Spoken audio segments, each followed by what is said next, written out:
Hey there, welcome to Talkberry English Podcast. I'm Liza, and today, we're learning English step by step, right from your home. That's right. I'm Johnny, and we'll make learning English fun, easy, and exciting. No books, no pressure, just real conversations. So grab your headphones, relax, and let's start your English journey, one simple step at a time. Welcome to the Deep Dive. Today, you've brought us a truly compelling personal account, and we're excited to unpack it. It's about how one individual achieved English fluency entirely by themselves, right from their home.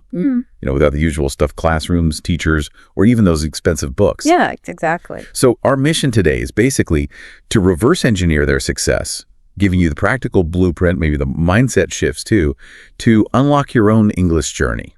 Absolutely. Our source material for this deep dive, it's this unique firsthand narrative. It comes from a YouTube video transcript titled, Learn English Step by Step at Home, Improve Your English, Bookish English. Okay. And this isn't just theory, it's a really rich lived experience. It details incredibly practical strategies and honestly some profound mindset shifts that I think anyone can adopt. Right. We're here to extract the most, let's say, potent nuggets of knowledge from this self-taught learner's journey.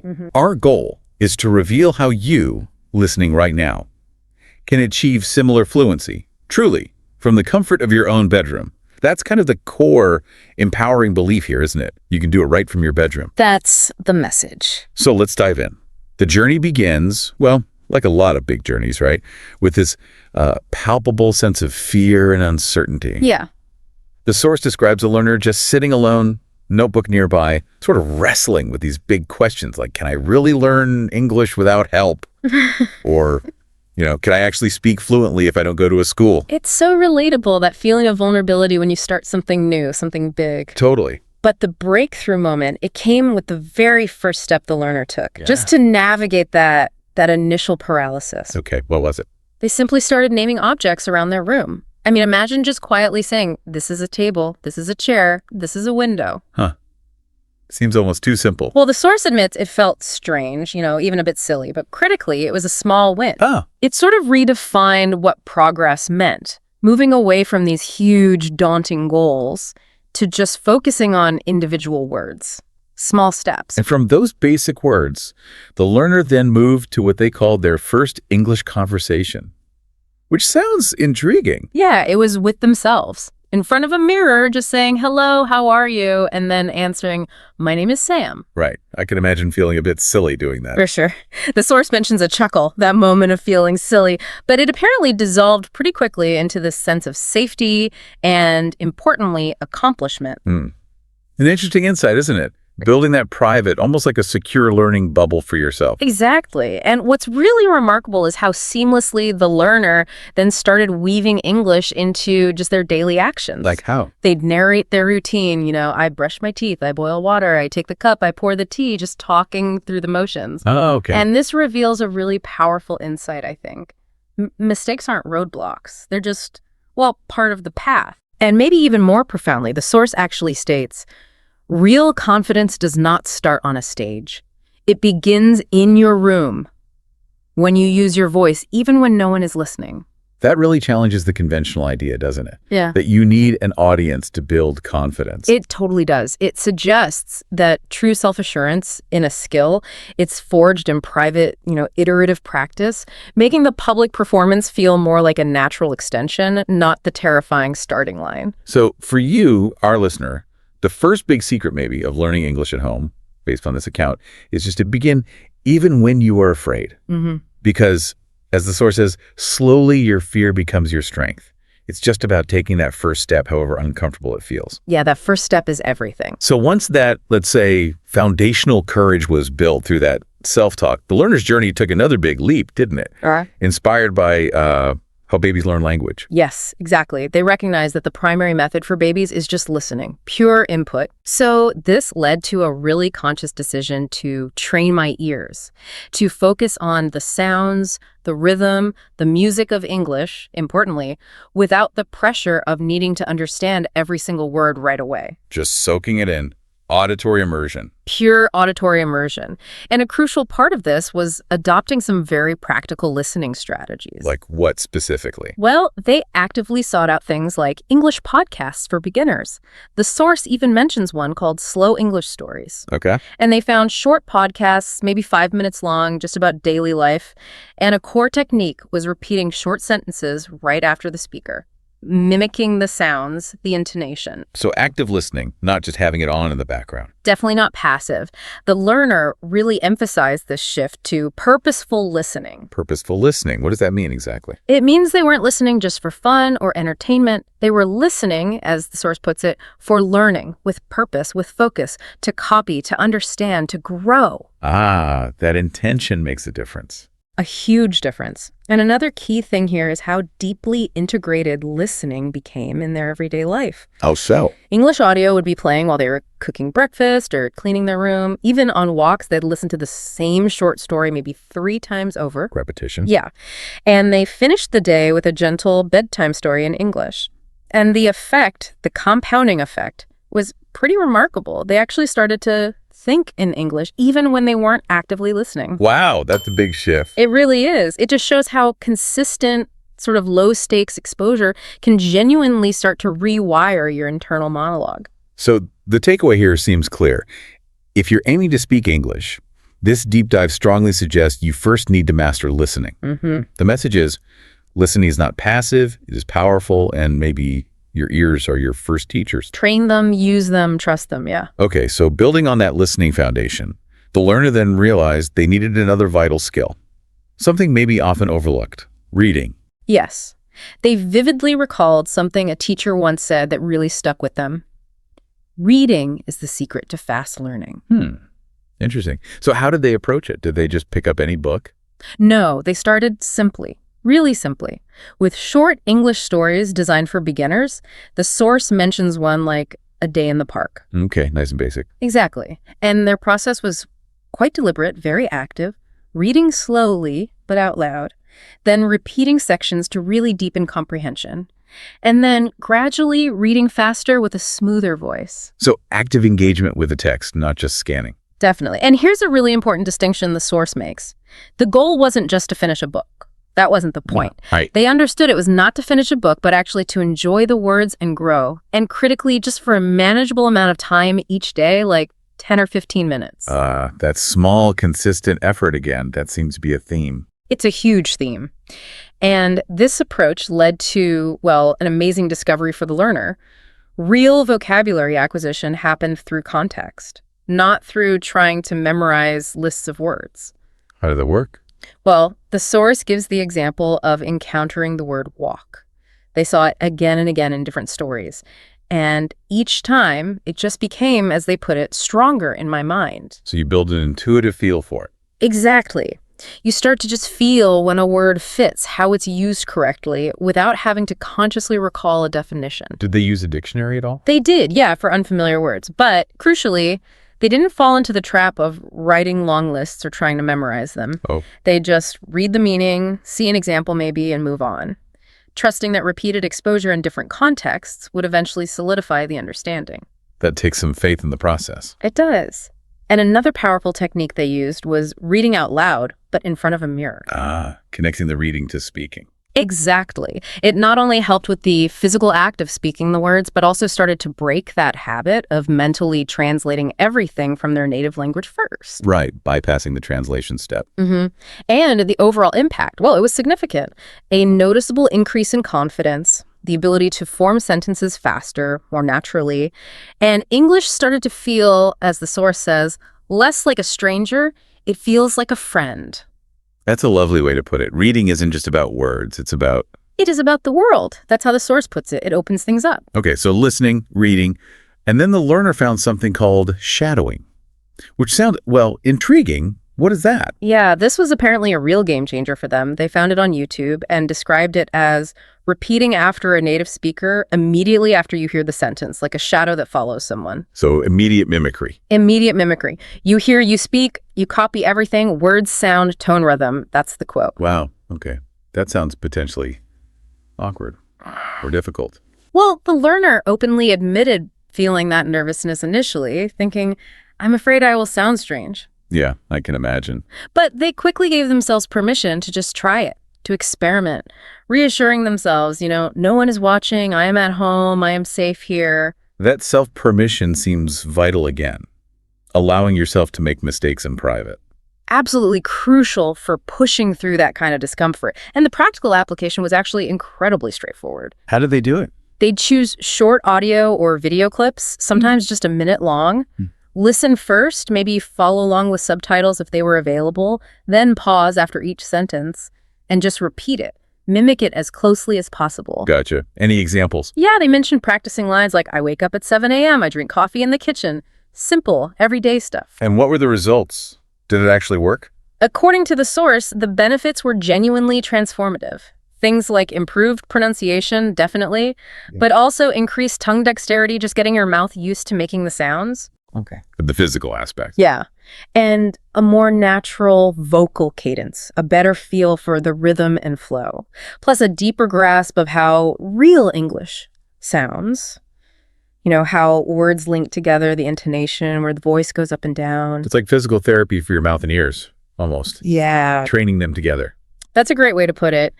And, it's compelling to hear about these benefits, but for someone who might be struggling with pronunciation already, could doing this kind of intense shadowing, but without any feedback from a human, could that potentially lead to reinforcing incorrect habits? Or is the benefit of just doing it, that immediate repetition, simply too great to worry about that at the start? That's a really insightful question. The source doesn't explicitly dive into that specific concern, no. Okay. But the overall message seems to imply that the sheer volume of exposure you get to correct pronunciation through shadowing, combined with that self-correction process, hearing your own voice immediately after the native speaker, that seems to significantly outweigh the risk of ingraining bad habits, at least initially. The goal here wasn't perfection in isolation, maybe. It was more about achieving a more natural flow and rhythm. Getting the music of it. Exactly. Yeah. And the practice of listening, then copying, and then maybe using other tools like voice typing, which I think we'll get to later. We will, yeah. That provides a kind of indirect feedback loop, doesn't it? Yeah. It pushes you closer to accurate sounds without needing a direct human tutor correcting every single mistake right at the beginning. That makes sense. It's about progress, not perfection at that stage. And the versatility of shadowing is also quite striking. The learner apparently dedicated just 10 minutes a day. All you need is a phone and headphones. They even mentioned whispering while on a walk and using it as a kind of mental rehearsal for specific events like a school interview, which gave them actual courage. Yeah, that's powerful. It really drives home this key takeaway. You don't need to speak with someone to improve your speaking. You can shadow. That's really empowering, isn't it?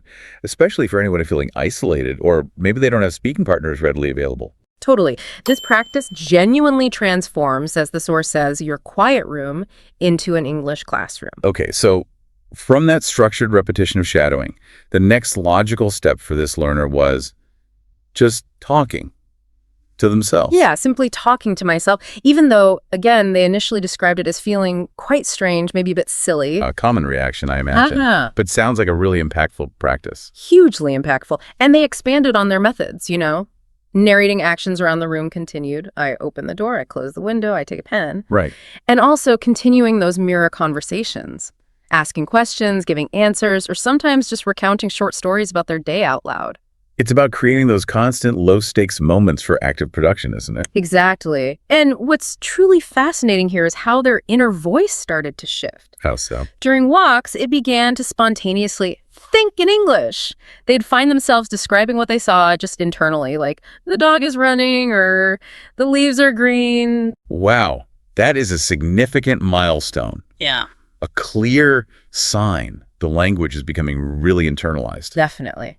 And it's vital to remember, this self-talk, it doesn't require a partner. It doesn't even require perfect grammar at first. Right? The learner even got creative with it. Using scenarios, imagining themselves in a cafe, ordering food, or navigating an airport. They even mentioned role-playing as two different people to have full conversations right there in their room. Huh. That's quite imaginative. But effective, it sounds like. Totally effective. It's all about creating those practice opportunities for yourself. It actually reminds me of how I learned a second language. Those early mirror conversations felt absolutely ridiculous at the time. I bet. But looking back, they were indispensable. truly. And the outcome for this learner was undeniably positive. Increased confidence, again, the ability to form faster, more natural sentences, and importantly, speaking without fear. This whole self-talk thing became, as they described it, a private, simple, but strong kind of free classroom. Yeah, and the overarching message for you, the listener, is really clear here. The more you talk to yourself, the less afraid you will be to talk to others. Your English will become a part of you. Your own voice genuinely becomes your most accessible and, importantly, your most patient guide in this. Okay, so they're talking to themselves, they're shadowing, listening, reading. How did technology fit into all this? How did this learner leverage the tools, already at their fingertips? Right, the smart use of everyday tech. It actually started with a really simple but quite impactful step, just changing all their phone settings to English. Yeah, a small tweak, but constant passive exposure right there. Exactly, but then they got more active. A key element was the purposeful variety of tech tools they used. Okay, like what? Well, they integrated English learning apps specifically for vocabulary, often ones that use pictures and audio, which helps. And some even offered immediate pronunciation feedback, like getting a green tick if you said it correctly. Oh, cool. Instant feedback. Yeah. YouTube was also a big resource, especially for short, slow videos about daily routines. They could pause, repeat sentences, really break it down. They even used voice typing, like in a notes app, as a way to self-check their pronunciation accuracy. They'd literally speak a sentence like, "Hello, my name is Sam. I like to read books," and then see if the phone actually transcribed it correctly. Yeah, that's clever. Using the phone's AI as a sort of judge. Kinda, yeah. They also regularly use dictionary apps for meanings, example sentences, but again, always without that pressure of forced memorization. Just absorb and move on. Right. Trusting the process. Google Translate was used, but sparingly, mostly just for listening to the correct pronunciation of a specific word. Okay. And then there were the more maybe engaging methods, like finding English songs with subtitles, singing along to really get the rhythm and pronunciation down. Fun and learning combined. Exactly. And watching movies, too, first with subtitles, then challenging themselves to watch without them. Even using voice assistant apps for just real-time questions like, what is the weather today? Little interactions. So a whole suite of tools. But what was the key to making it work? Was it just having the apps? No, not just having them. The true secret, as the learner discovered, was having a clear plan, a routine. Ah, okay. They specifically allocated time, 30 minutes in the morning and 30 minutes in the evening, dedicated solely to English learning using these tools, consciously building that routine, and importantly, avoiding distractions during that time. Right. Structure. That structured approach sounds like it really transformed their phone from just a device into, well, a personalized learning powerhouse. Exactly. So when you use it with purpose, technology isn't just a gadget anymore. It becomes your personal classroom, maybe your daily teacher, definitely a partner in this journey. It empowers you to build those big dreams, but through a series of small, consistent, manageable steps. This brings us nicely to really the overarching theme that seems to weave all these strategies together. Consistency.